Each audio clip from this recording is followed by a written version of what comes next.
The night air was cool against Kang Dae-ho's skin as he worked in his vegetable fields.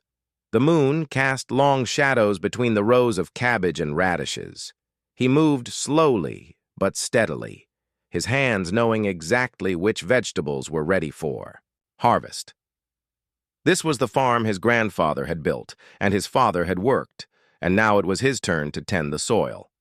Dae-ho was not a big man. At 34, his hands were rough from years of farming, and his back ached from bending over crops all day. But he was content. The vegetables grew well under his care, and the village people always said his crops were the best in the region. He knew the secret was patience and understanding what each plant needed. As he filled another basket with fresh vegetables, a strange humming sound filled the air. Dae-ho looked up from his work. Above him, something large blocked out the stars. It was not an airplane. The shape was wrong, and it moved too quietly. Blue lights blinked along its edges. Other farmers might have run. Other farmers might have screamed.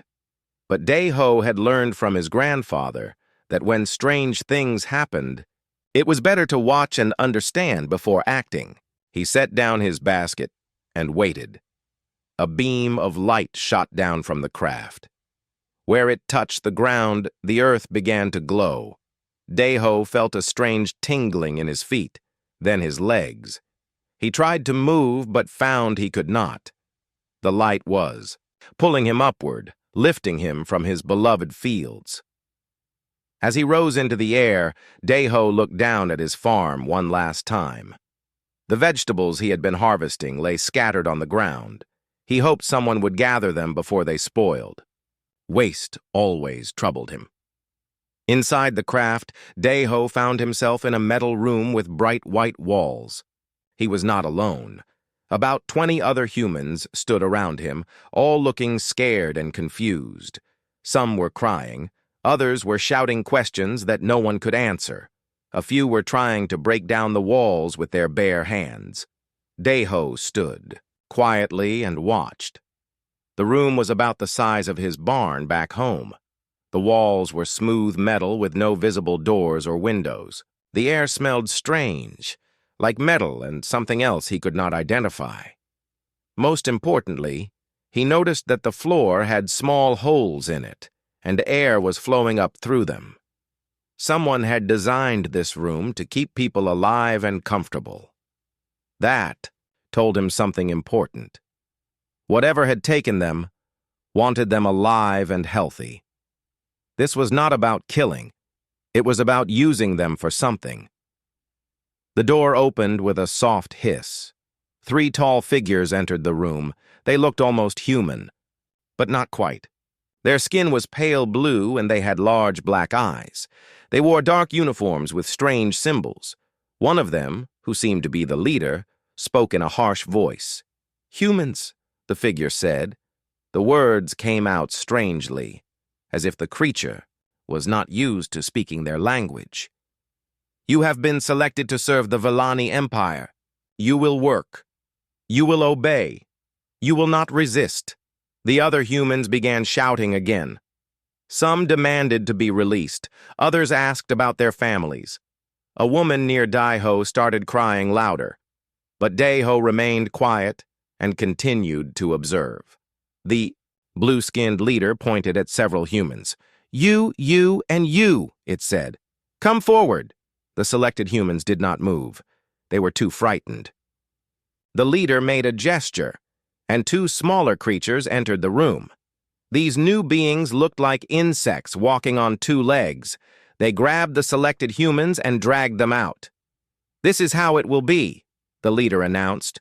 "Obey quickly or be forced to obey. There is no other choice." When the door closed again, the remaining humans began talking all at once. They made plans to fight. They talked about escape. They wondered what had happened to the ones who were taken. But Dae-ho noticed something else. Every few minutes, a small section of the wall would slide open and food would appear. The food looked strange. It was gray and came in small cubes, but it was food. Similarly, Water flowed from a small opening near the floor. The waste from the humans disappeared through drains that opened and closed automatically. Someone was taking care of them. The system was designed to keep them fed and clean. But Daeho could see problems with the design. The food appeared at random times, causing the humans to fight over it. The water flow was too slow, making people impatient. The drains did not always work properly. A young woman sat down beside him. She had been quiet like him, watching instead of panicking. "I am Narabo Young," she said softly. "I was an engineer before this happened." "Kang Daeho," he replied. "I grow vegetables." "What do you think they want with us?" Bo Young asked. Daeho considered the question. "Workers," he said. "Finally. They have systems, but the systems do not work well. They need someone to fix problems. How can you tell?" Daeho pointed at the food dispenser. "Look, the machine gives food, but not at the right times. People fight. If I were feeding animals, I would give them food at the same time each day. Then they would be calm and healthy." Bo Young looked where he pointed. "You are right. The timing is all wrong. And the water," Daeho continued. "It flows too slowly. People get angry waiting. Angry workers do not work well. So you think they will want us to fix these problems? Maybe. Or maybe they will just force us to work despite the problems. But that would be foolish. A good farmer knows that healthy, content animals work better than frightened, hungry ones." As if to prove his point, another fight broke out near the food dispenser. Two men were pulling at the same cube of gray food. The noise echoed through the metal room. Bo Young shook her head. "If they are smart, they will listen to ideas for improvement." "If they are smart," Daeho agreed. "But being smart and being powerful are not the same thing." The door opened again. This time, a different blue-skinned figure entered. This one had more symbols on its uniform and moved with the confidence of someone used to giving orders. "I'm General Tova Quinn," it announced. "Some of you will be useful, others will not. We will find out which is which." The general's large black eyes swept across the room, studying each human. When its gaze fell on Daeho, he did not look away. He met those alien eyes with the same calm attention he gave to studying his crops. For a moment, the general paused. Most humans either cowered or tried to look defiant when it looked at them. This one simply looked back, as if he was trying to understand something. "Interesting," General Quinn said quietly, though Daeho was not sure if the comment was meant for him or for someone else. The ship continued moving through space, carrying Daeho and the other humans away from Earth and toward an uncertain future. But Daeho was not afraid. He had learned long ago that every problem had a solution if you looked at it the right way. These aliens had taken him from his farm, but they had also given him a new field to study. He just had to figure out what kind of crop they wanted him to grow. The transport ship took 3 days to reach its destination. During that time, Daeho learned many things about his captors and fellow prisoners. The Villani, as they called themselves, ran their ship like a machine. Everything happened at exact times. Food came at specific hours. Lights turned on and off according to a schedule. Prisoners were moved from place to place in organized groups. But Daeho could see the waste in their system. They gave the same amount of food to everyone, even though some people needed more and others needed less. They kept all prisoners in one large room, even though the different groups did not get along well. They used force to solve every problem, even small ones that could be handled with simple conversation. Nara Bo Young had become his closest friend among the prisoners. She was smart and noticed things others missed. Together they watched and learned about their captors. "They are like machines themselves," Bo Young whispered to him one evening. "They follow rules, but do not think about whether the rules make sense." "Yes," Daeho agreed. "Like a farmer who plants the same crop every year in the same field, even when the soil becomes tired and the harvest gets smaller." When the ship finally stopped, The prisoners were taken to the surface of a world called Kithara. The sky was orange instead of blue, and two small suns hung overhead. The air smelled of dust and metal. In the distance, Deho could see large machines digging into the ground. The prison camp was a collection of gray buildings surrounded by high walls. Guard towers stood at each corner, manned by Volani soldiers with energy weapons. Everything looked harsh and unfriendly. Commander Lix Braun was in charge of the camp. He was shorter than General Quinn, but moved with quick, nervous energy. His uniform was clean and pressed, but his eyes were always moving, always worried about something. "This is a mining operation," Commander Braun told the new prisoners. "You will dig materials from the ground. You will work 12 hours each day. You will rest for 8 hours. You will be fed twice each day. If you work well, you will be treated well. If you cause problems, you will be punished." The commander pointed to a group of tired-looking prisoners who had been working in the mines for months. "Ask them how to survive here. Learn quickly." But when Deho talked to the older prisoners, he learned that survival was harder than the commander made it sound. The work was dangerous. People got hurt often. The food was barely enough to keep workers alive. Fights broke out regularly because people were scared, hungry, and angry. Worst of all, the mining equipment broke down constantly. When machines stopped working, the prisoners could not do their jobs. When prisoners could not work, the guards became angry and punished everyone. When people were punished, they became more afraid and made more mistakes. It was like a farm where nothing grew properly because the farmer kept making the same mistakes over and over again. On his third day, in the camp, Deho saw a fight break out in the food line. Two men were arguing about who had been there first. The argument became pushing. The pushing became hitting. Soon, 5 people were involved in the fight. The Volani guards rushed in with shock sticks. They hit everyone near the fight, whether they had been involved or not. The food line scattered. People went hungry because they were afraid to get their meals. That night, Deho spoke quietly with Bo Young and a few other prisoners he had come to trust. "The system is broken," he said, "but maybe we can fix it." "How?" asked Kim Jae-sung, a man who had been a teacher before being captured. "The guards have weapons. We have nothing." "We have knowledge," Deho replied, "and we have something they need." "What do they need?" Bo Young asked. "They need the mining operation to work smoothly. Right now, it does not work well. There are fights, broken equipment, and unhappy workers. If we can make things work better, maybe they will listen to us." Over the next few weeks, Deho began to implement small changes. He started by organizing the food line differently. Instead of having everyone line up at the same time, he suggested that different groups eat at different times. This reduced crowding and fighting.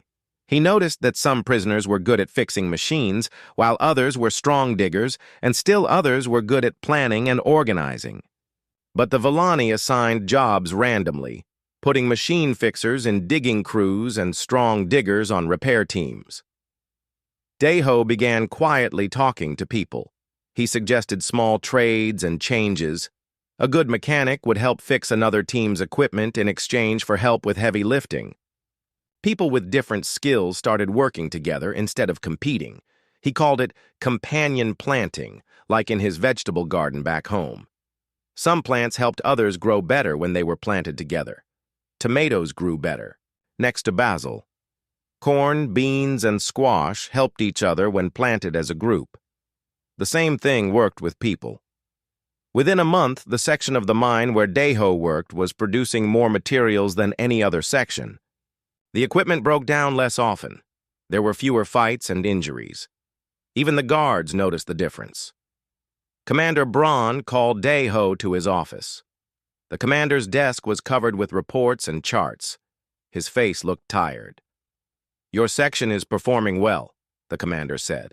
"How are you doing this?" Deho thought carefully before answering. He had to be respectful but honest. "People work better when they are not afraid and hungry," he said. "When they feel like they are part of a team instead of just being forced to work. But discipline must be maintained, Commander Braun replied. Without strict rules, there is chaos. Yes, discipline is important, Deho agreed. But there are different kinds of discipline. A good farmer disciplines his plants by giving them what they need to grow strong, not by cutting them down when they are weak. The commander stared at him for a long moment. You speak strangely for a prisoner. I speak like a farmer, Deho said simply. I know how to help things grow. And you think these prisoners are like plants? I think all living things need the right conditions to do their best work. Give people what they need, and they will give you what you want. Commander Braun was quiet for several minutes, looking at his reports. Finally, he spoke. I am going to try an experiment. Your section will continue with your methods. If production continues to improve, I will consider expanding your approach to other sections. If production drops, or if there are serious problems, you will be sent to the punishment cells. I understand, Deho said. As he left the commander's office, Deho felt a mixture of hope and worry. He had been given a chance to prove his ideas worked, but he had also put himself and his friends at risk. If he failed, they would all suffer. That night, he sat with Bo Young and Jae Sung in their sleeping area. What have you done? Jae Sung asked, though his voice was more curious than angry. I have planted seeds, Deho replied. Now we must take care of them and hope they grow into something good. And if they do not grow? Bo Young asked.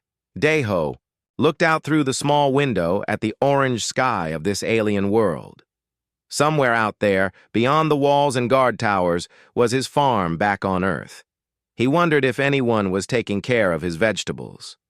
Then we will plant different seeds, he said. A good farmer never gives up after one bad harvest. Over the following weeks, word of Deho's success began to spread throughout the camp. Prisoners from other sections started asking for his advice. Some of the guards began to notice that his area was quieter and more productive. But Deho knew this was just the beginning. He had changed one small corner of one prison camp on one alien world. There was still so much more to do. The Vellani Empire was vast, with thousands of worlds and millions of prisoners, but every great harvest started with a single seed. And Deho was patient. He knew how to wait for things to grow. 6 months after Deho's first conversation with Commander Braun, his section of the mining camp had become the most productive in the entire facility. But success brought new problems. Other camp commanders began asking questions. Some wanted to learn his methods. Others thought he was dangerous. Admiral Yun Hai-jin arrived on a cold morning when the orange sky was darker than usual. She was taller than most Vellani, with silver markings on her uniform that showed high rank. Unlike Commander Braun, who always seemed nervous, Admiral Hai-jin moved with calm confidence. She spent 3 days walking through the camp, watching the prisoners work, talking to guards, and studying reports. On the 3rd day, she called Deho to meet with her. Sit, she said, pointing to a chair across from her desk. This surprised Deho. No Vellani had ever asked him to sit before. You are the human who has changed this facility, Admiral Hai-jin said. It was not a question.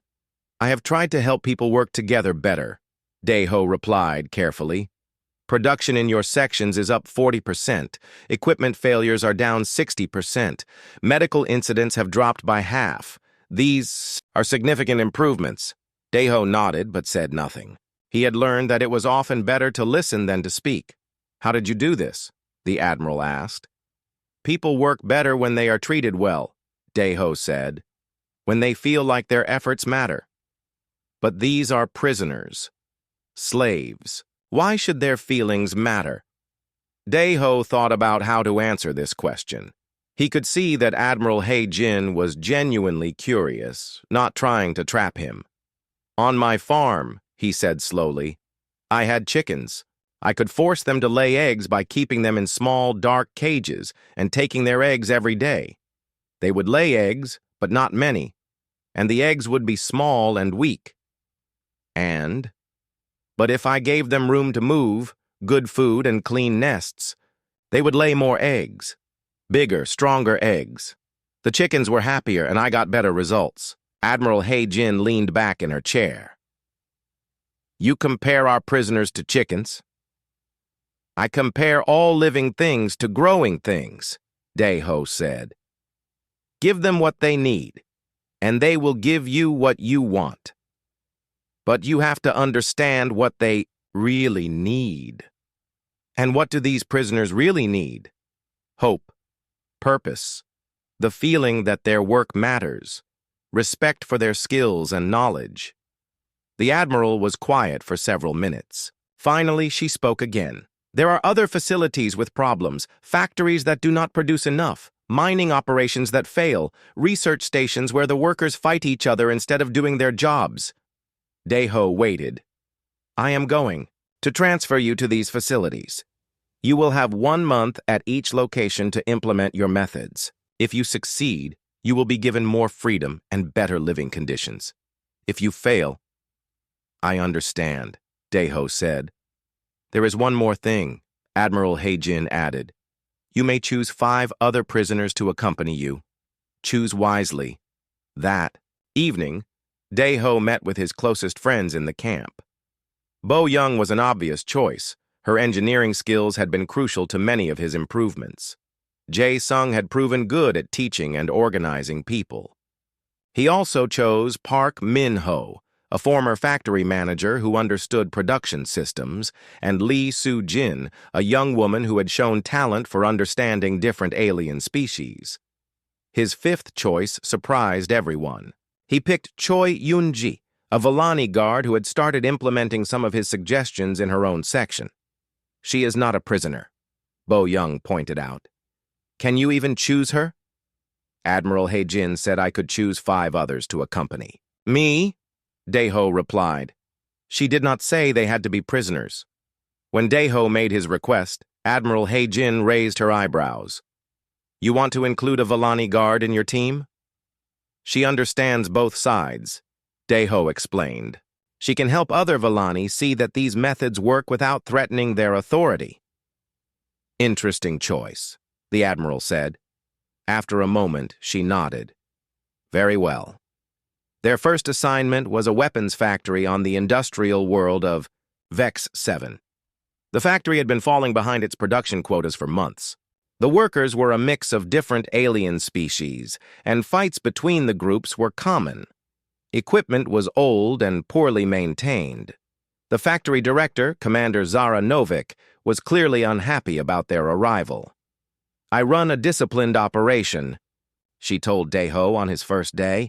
I do not need outsiders telling me how to manage my workers.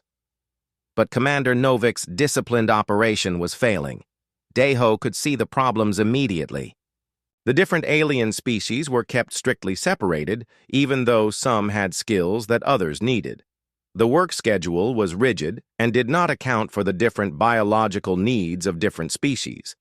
Most importantly, no one felt responsible for the quality of their work because no one felt valued. Dae-ho started small. He convinced Commander Novik to let him try a pilot program with just one production line.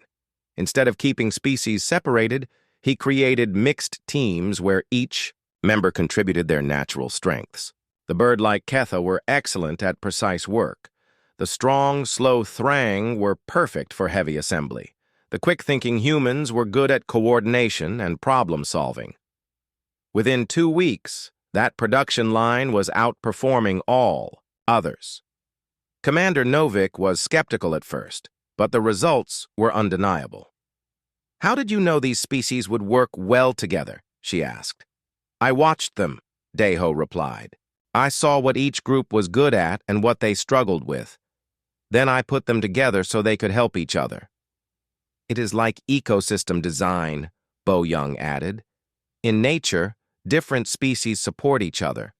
By the end of the month, the entire factory had been reorganized. Production was up 30%, and worker injuries had dropped dramatically. More importantly, the workers seemed happier. They took pride in their work because they felt like valued members of a team, Their next assignment was even more challenging.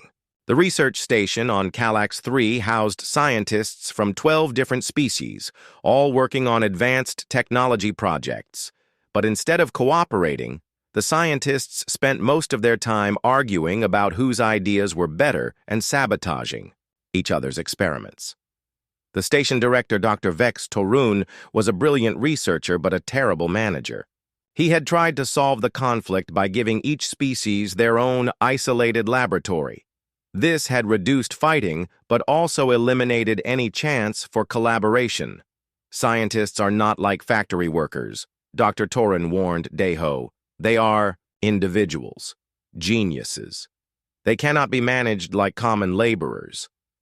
But Deho saw that even geniuses needed the same basic things as everyone else: respect, purpose, and the feeling that their contributions mattered. He started by organizing shared meals where scientists from different species could talk informally. Then he created mixed research teams where each scientist contributed their species' unique perspective to solving problems.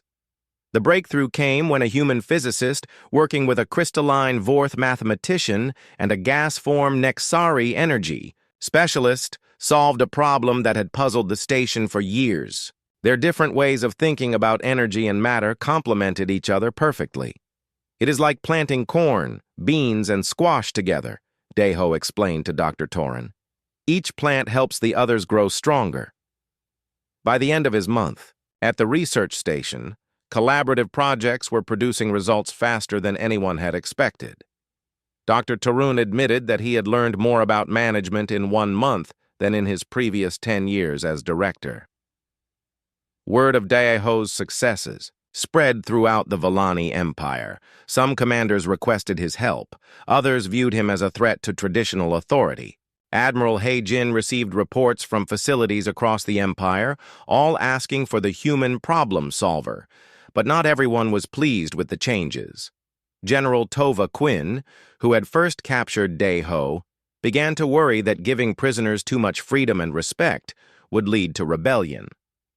"This human is dangerous," General Quinn told Admiral He-Jin during a secure communication. "He is teaching prisoners to organize and work together.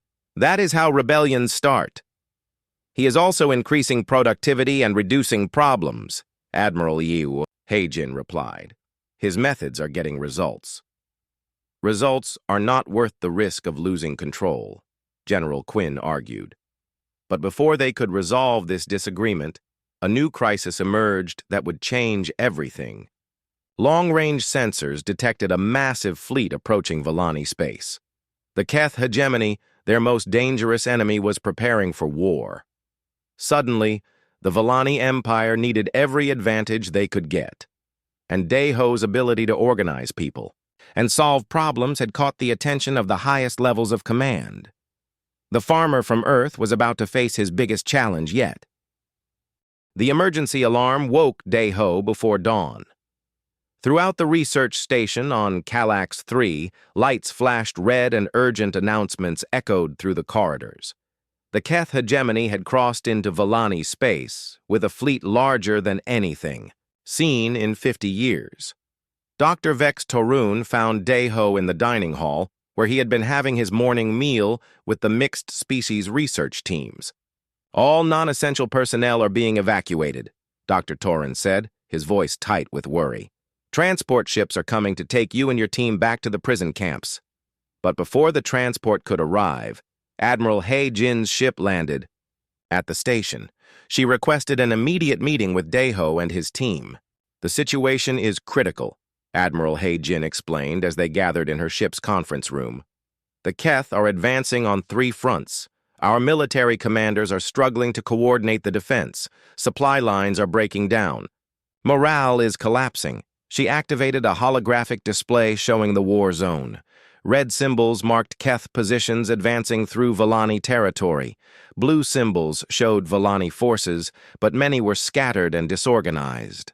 "General Quinn believes the solution is stricter discipline and harsher punishments for failure," Admiral He-Jin continued. "But early reports suggest this is making the problems worse." Deho studied the display. He could see the pattern immediately. The Villani were fighting like individual plants competing for the same patch of soil, while the Keth moved like a coordinated ecosystem. "What do you want from us?" Bo Young asked. "I want to try a different approach," Admiral He Jin said. "Daeho, you have shown that cooperation and organization can solve complex problems. I want you to apply your methods to our military situation." "You want a human prisoner to help plan your war?" Park Min-ho asked, clearly surprised. "I want someone who understands how to make broken systems work," the Admiral replied. "Species, rank, and background do not matter if the Empire falls." Daeho was quiet for several minutes, thinking. Finally, he spoke. "If I help you, what happens to the other prisoners? To my friends here? If we win, I will ensure better treatment for all prisoners," Admiral He Jin promised. "If we lose, we will all be dead or enslaved by the Keth. And if I refuse, then you will be returned to the prison camps, and we will continue fighting the way we always have." Daeho looked at his team. Bo Young nodded slightly. Jae Sung shrugged, as if to say the choice was obvious. Even Choi Yoonji, the Villani guard, seemed to think he should accept. "I will help," Daeho said. "But I have conditions." Admiral He Jin raised her eyebrows. Prisoners did not usually make conditions. "I want to visit the front lines and see the problems myself," Daeho said. "I want to talk to soldiers and officers at all levels. And I want my team to be treated as advisors, not prisoners."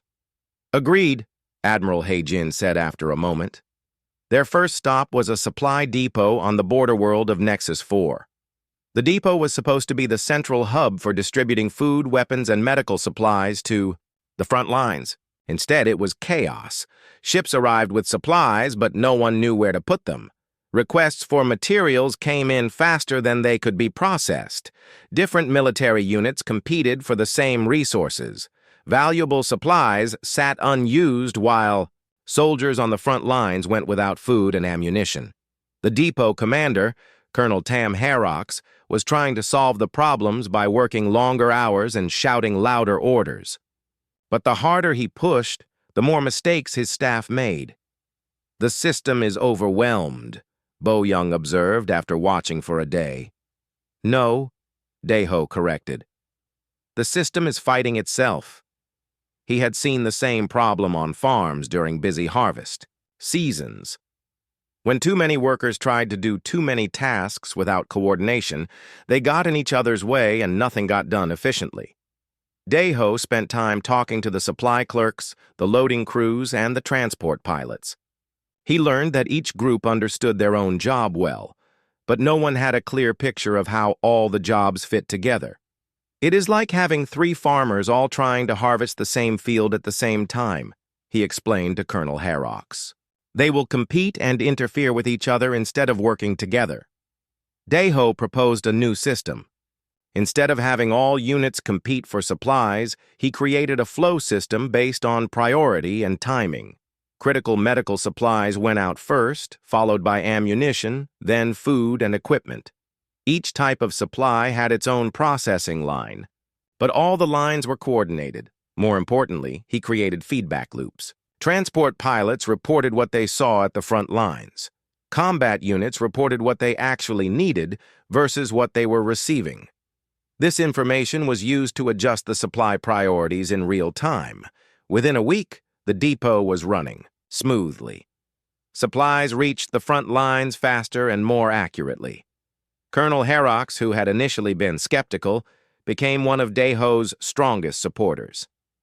"How did you learn to organize military logistics?" the colonel asked. "I learned to organize vegetable deliveries to market," Daeho replied. "The principles are the same. Get the right things to the right places at the right times." But their success at the depot brought them to the attention of General Quinn, who was still opposed to using prisoners as advisors. "This is unacceptable," General Quinn told Admiral He Jin during a heated conversation in the command center. "We cannot have prisoners teaching our officers how to fight." "He is not teaching fighting," Admiral He Jin replied. "He is teaching organization and efficiency." It is the same thing. Military discipline is based on clear hierarchy and unquestioning obedience. This human's methods undermine that discipline. His methods are working, Admiral He-jin pointed out. The depot is performing better than it has in years. Results are not everything. If we win this war by abandoning our principles, what kind of empire will we have? Their argument was interrupted by urgent news from the front lines. The Keth had broken through Volani defenses on 2 sectors. Thousands of soldiers were retreating in disorder. If the breakthrough continued, the Keth would reach the core Volani worlds within weeks. General Quinn immediately ordered harsh punishments for the commanders who had allowed the breakthrough. Officers were demoted or arrested. Entire units were disbanded and their soldiers transferred to punishment battalions. But these actions only made the situation worse. Fear spread through the military ranks. Officers became afraid to make decisions or take initiative. Soldiers stopped trusting their commanders. Admiral He-jin watched the reports with growing concern. Finally, she made a decision that would change everything. I am giving you temporary authority over military coordination in the Vex sector, she told Daeho. You will have access to all personnel and resources in that area. What about General Quinn? Bo Young asked. General Quinn is focused on the main battlefronts, Admiral He-jin said carefully. The Vex sector is considered a secondary priority. But they all knew the truth. Admiral He-jin was taking a huge risk. If Daeho's methods failed, both she and he would face severe consequences. If they succeeded, it might prove that there was a better way to fight this war. As their transport ship approached the Vex sector, Daeho looked out at the stars. Somewhere out there, 2 great civilizations were destroying each other in a war that neither side really wanted.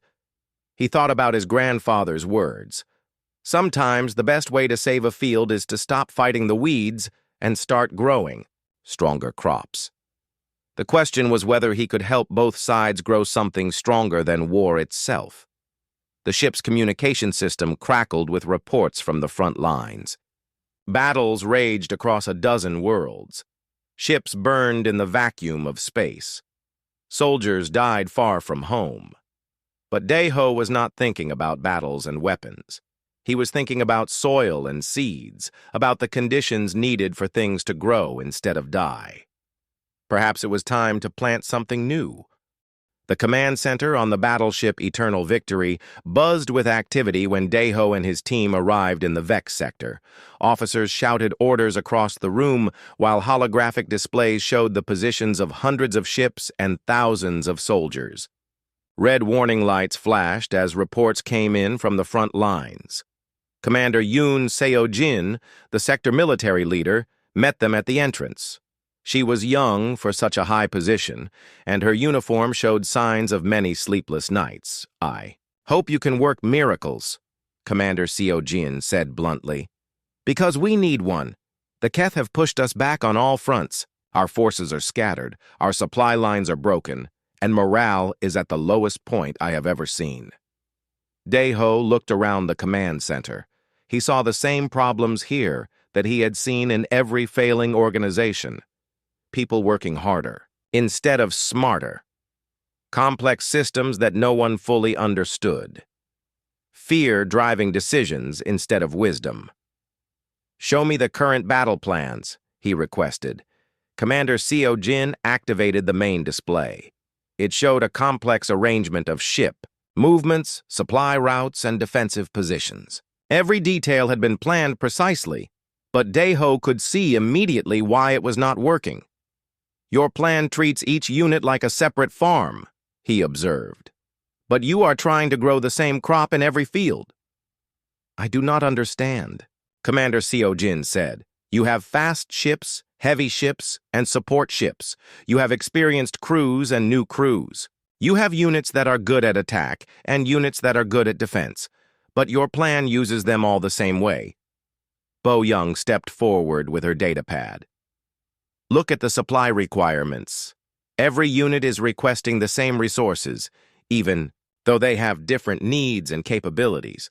And the timing, added Jae-sung. All units are expected to move at the same speed, even though some are naturally faster and others are naturally slower.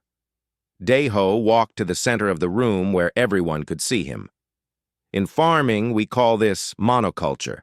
Plant the same crop everywhere, and one disease can destroy everything. But if you plant different crops that support each other, the farm becomes stronger.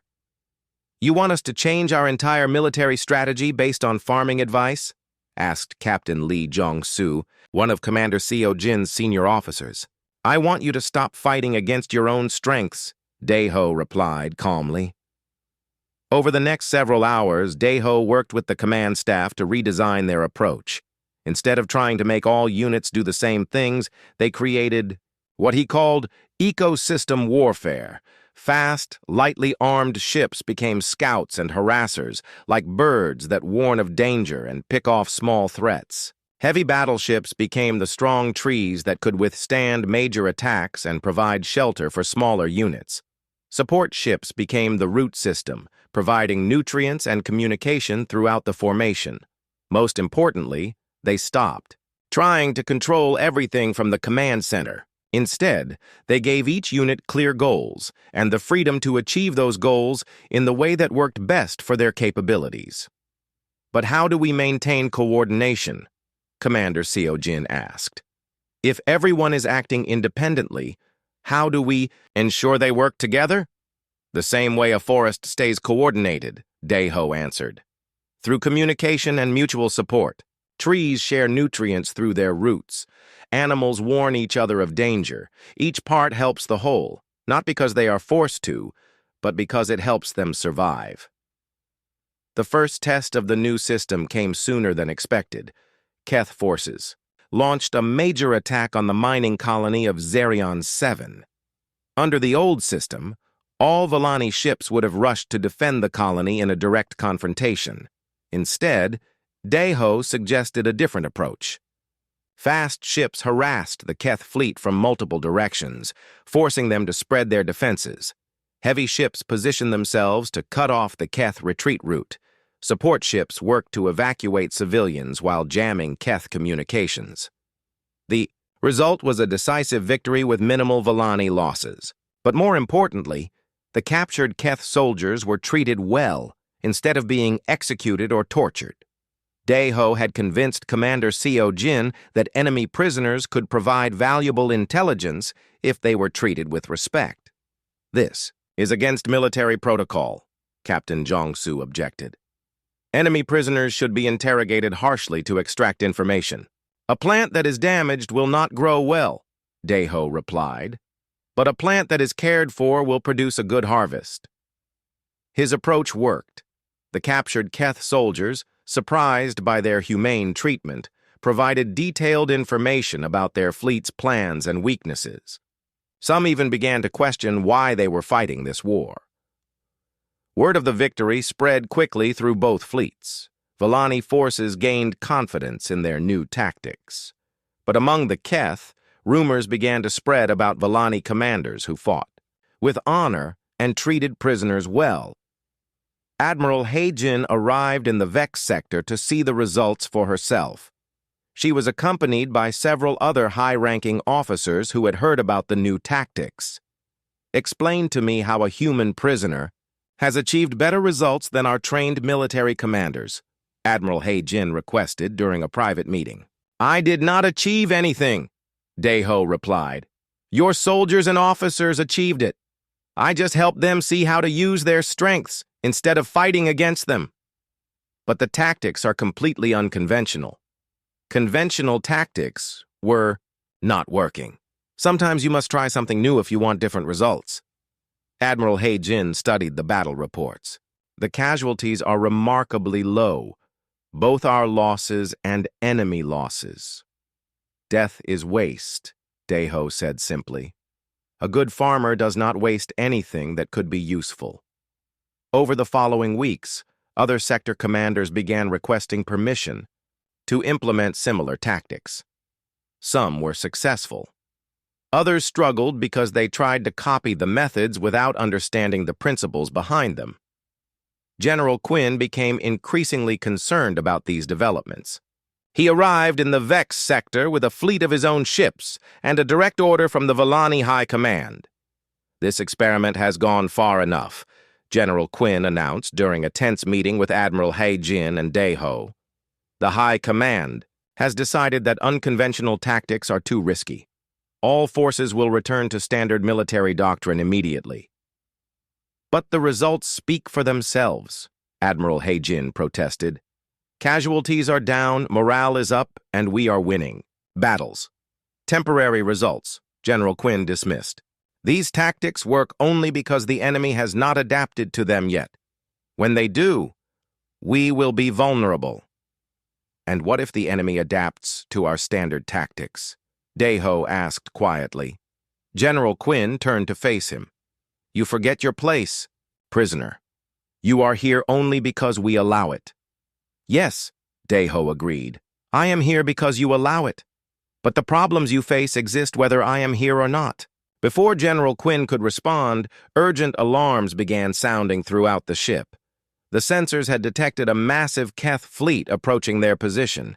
It was the largest enemy force seen in the sector, led by the Keth war leader himself. "This is your chance to prove your methods," General Quinn told Dae-ho grimly. "If your unconventional tactics fail against a major force, I will personally ensure you never advise our military again." As battle stations sounded throughout the fleet, Dae-ho looked out at the approaching enemy ships. This would be the greatest test yet of everything he had learned about cooperation, organization, and the wisdom of working with natural strengths instead of against them. The harvest season was about to begin, but whether they would reap success or disaster remained to be seen. The battle for the Vex sector began at dawn on a day that would change the history of 3 civilizations. The Keth fleet, led by War Commander Thek Mordian himself, approached with over 200 ships in perfect formation.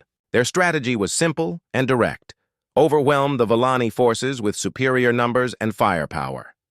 General Quinn watched from the bridge of his flagship, confident that this massive Keth attack would expose the weakness of Dae-ho's unconventional methods. Commander Seo Jin stood ready to implement either traditional battle plans or the new ecosystem approach, depending on the orders she received. But Dae-ho was not thinking about battle plans. He was studying the formation of the Keth fleet and remembering something his grandfather had taught him about storms. "When a big storm comes," his grandfather had said, "you do not fight it directly. You bend with it, redirect its force, and let it pass." "Commander Seo Jin," Dae-ho said quietly, "I would like to try something different." "You want our entire fleet to retreat?" General Quinn demanded when he heard the proposal. "That is cowardice, not strategy." "Not retreat," Dae-ho explained. "Redirect. Like water flowing around a rock. The rock does not fight the water, but the water does not win either. They find a way to coexist." "This is a battle, not a philosophy lesson," General Quinn snapped. But Admiral He Jin, who had been listening carefully, made a decision that surprised everyone. "General Quinn, you will command half the fleet using traditional tactics," she ordered. "Commander Seo Jin will command the other half using the new methods. We will see which approach works better." As the Keth fleet approached, the Villani forces split into 2 groups. General Quinn's ships formed a strong defensive line, preparing to meet the enemy head-on.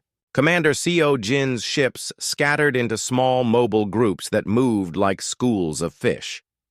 The battle began exactly as General Quinn expected. The Keth concentrated their attack on his defensive line, bringing massive firepower to bear. His ships fought bravely, but were slowly being overwhelmed by superior numbers. Meanwhile, Commander Seo Jin's scattered groups seemed to be running away. Keth commanders dismissed them as cowards fleeing the battle. But Dae-ho's strategy was more complex than it appeared. The scattered Villani ships were not running. They were surrounding the Keth fleet, attacking supply lines, jamming communications, and forcing the enemy to divide their attention. Every time the Keth turned to face one group, another group would attack from a different direction. More importantly, the scattered Villani ships began broadcasting messages to the Keth forces.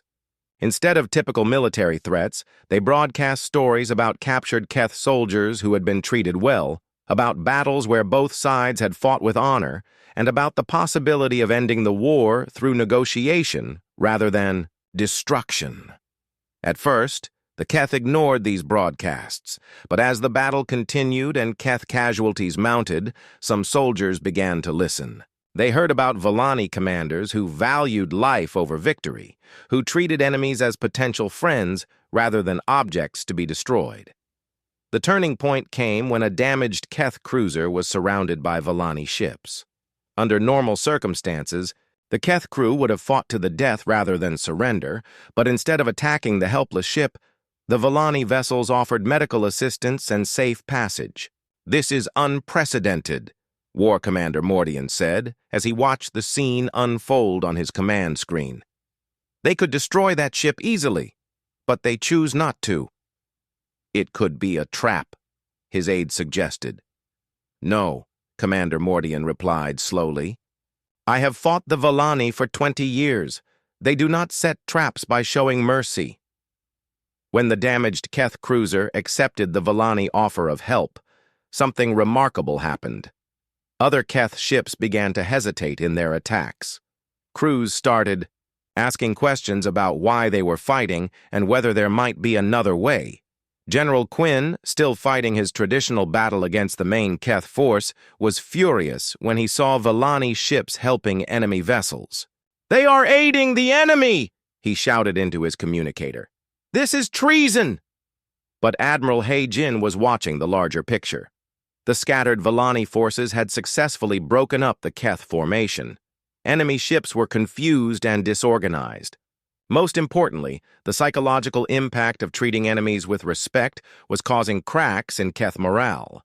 "War Commander Mordian," Admiral He-Jin broadcast on an open channel, "I request a temporary ceasefire to discuss terms." "Terms of surrender?" Commander Mordian replied. "Terms of peace," Admiral He-Jin corrected. The ceasefire that followed lasted 3 days. During that time, delegations from both sides met on a neutral space station. Daeho was included in the Villani delegation, not as a prisoner, but as an advisor. "You fight strangely," War Commander Mordian told Daeho during one of their meetings. "Your tactics make no sense from a military perspective." "I do not fight at all," Daeho replied. "I try to grow things." "Grow things?" Understanding. Cooperation. The possibility that enemies can become friends if they are given the right conditions. War Commander Mordian was quiet for a long time. Finally, he spoke again. "My people have been at war with the Villani for 50 years. Many of my soldiers have never known peace. How do you grow peace where there has been only war?" "The same way you grow crops in a field that has been damaged by fire," Daeho answered. "You prepare the soil carefully. You plant seeds that can survive in difficult conditions. You water them with patience and care. And you wait for them to grow strong enough to heal the land." The negotiations were difficult. Both sides had grievances dating back decades. Both had suffered losses that seemed impossible to forgive. But slowly, carefully, they began to find common ground. The breakthrough came when they discovered that the war had started over a misunderstanding about mining rights to asteroid fields that were now mostly depleted. Generations had died fighting over resources that no longer existed. "We have been like two farmers fighting over a field that turned out to be barren," War Commander Mordian observed, sadly. "But the field is not truly barren," Daeho said. "It just needs different crops. There are things you can grow together that neither side could grow alone." The peace treaty that emerged was unlike any agreement in galactic history. Instead of one side conquering the other, it created the Terran Cooperative, named in honor of Daeho's homeworld. The cooperative included not just the Villani and Keth, but dozens of other species that had been caught up in their conflict. "General, Quinn opposed the treaty to the end. He believed that military strength was the only way to maintain order. But he was overruled by the majority of Vellani leadership, who had seen the results of Daeho's methods. When Admiral Hai Jin offered Daeho the position of Supreme Commander of the new cooperative forces, he declined politely. "I am a farmer," he said simply. "I know how to grow things, not how to command them." Instead, he made a different request. He asked for a small plot of land on each member world of the cooperative, where he could establish teaching farms. These would be places where beings from any species could come to learn about agriculture, cooperation, and peaceful problem-solving.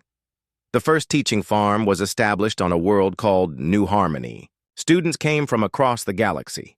Former soldiers who wanted to learn peaceful occupations, diplomats who needed to understand cooperation, even children who simply wanted to see how things grew.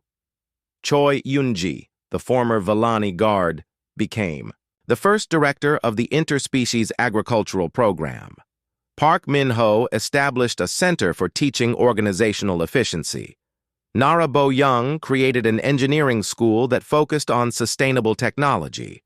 But Daeho himself returned to Earth, to his original farm. The vegetables he had been harvesting on the night of his abduction had long since rotted away. The fields had been overgrown with weeds, but the soil was still good. He began to rebuild, but this time he was not alone. Beings from across the galaxy came to work alongside him. Former enemies learned to plant seeds together. Species that had never trusted each other shared tools and knowledge. One morning, as Daeho worked in his fields alongside a group that included humans, Vellani, Keth, and a dozen other species, a young Vellani student asked him a question. "Teacher, how did you know that peace was possible when everyone else believed only in war?" Daeho straightened up from the row of vegetables he had been tending and looked across his fields. Everywhere he could see beings from different worlds working together, learning from each other, growing things instead of destroying them. "I did not know peace was possible," he answered honestly. "I just knew that war was not necessary. Sometimes, when you stop doing what does not work, you discover what does work." As the sun set over his farm, Daeho watched his students from across the galaxy working together in the fields. Some were pulling weeds, others were watering young plants. A few were harvesting vegetables that would feed families on a dozen different worlds. He thought about his grandfather, who had taught him that patience and care could make anything grow. He thought about the journey that had taken him from this small farm to the depths of space and back again. Most of all, he thought about the seeds of peace and cooperation that were now growing on hundreds of worlds throughout the galaxy. It had been a good harvest after all. The farmer from Earth smiled and returned to his work.